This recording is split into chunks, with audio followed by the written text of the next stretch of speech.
कहते हैं कि झूठ की उम्र बहुत लंबी नहीं होती। दिल्ली में 2 दिनों तक एक झूठ फैलाया गया।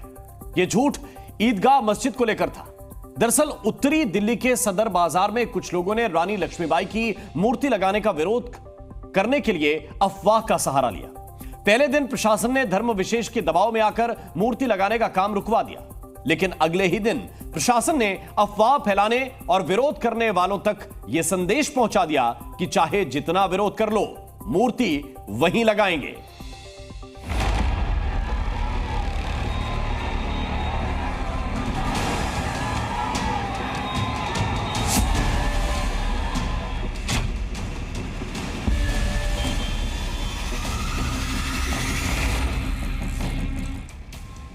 ना विरोध काम आया,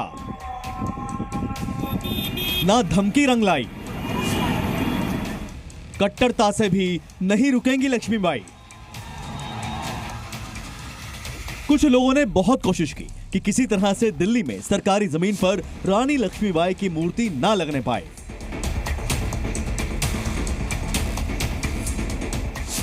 उन्होंने अफवाह फैलाने वाली साजिश भी की, लेकिन सब धरी की धरी रह गई।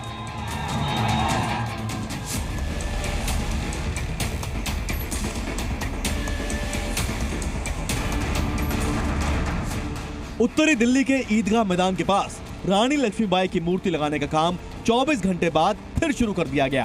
दरअसल उत्तरी दिल्ली के सदर बाजार में शाही ईदगाह मस्जिद के बाहर डीडीए की जमीन पर रानी लक्ष्मीबाई की मूर्ति लगाई जा रही थी। गुरुवार को रानी लक्ष्मीबाई की मूर्ति लगाने के खिलाफ मुस्लिम समुदाय की भारी भीड़ जुट गई। सोशल मीडिया पर फर्जी व्हाट्सएप मैसेज के जरिए लोगों को जुटाया गया। 100 से भी ज्यादा महिलाओं ने तो ईदगाह के सामने धरना भी दिया था। शुक्रवार को भी सदर बाजार इलाके में तनाव बना रहा। इस विरोध के कारण नगर निगम ने मूर्ति लगाने का काम रुकवा दिया था और शनिवार को फिर से मूर्ति लगाने का काम शुरू कर दिया गया।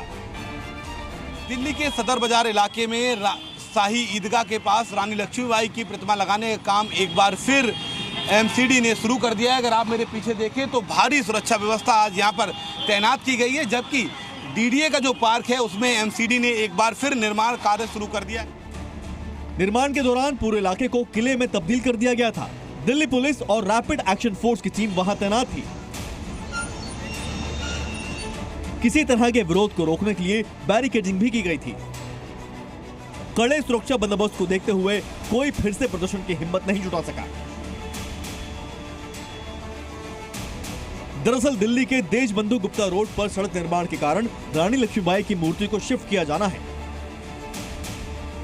डीडीए ने मूर्ति लगाने के लिए शाही ईदगाह के पास अपनी जमीन दी है, लेकिन ईदगाह समिति इसके खिलाफ दिल्ली हाईकोर्ट चली गई। हाईकोर्ट ने अपने फैसले में इसे सरकारी जमीन करार दिया। साथ ही हाईकोर्ट ने ईदगाह कमेटी को सांप्रदायिक तनाव पैदा करने के लिए लताड़ भी लगाई। हालांकि कोर्ट के फैसले के बाद भी मुस्लिम पक्ष ने अड़ंगा लगाने की कोशिश की, लेकिन प्रशासन ने सख्ती दिखाते हुए मूर्ति लगाने वाली जगह पर नींव डालकर ये संदेश दे दिया कि मूर्ति वहीं लगाएंगे। दिल्ली हाईकोर्ट ने जो शाही ईदगाह प्रबंध समिति थी उसको कड़ी फटकार लगाई थी और ये कहा था रानी लक्ष्मीबाई देश का गौरव है, ऐसे में इसको सांप्रदायिक राजनीति का रंग ना दिया जाए। सहयोगी रंजन के साथ शिवम प्रताप, जी मीडिया, दिल्ली।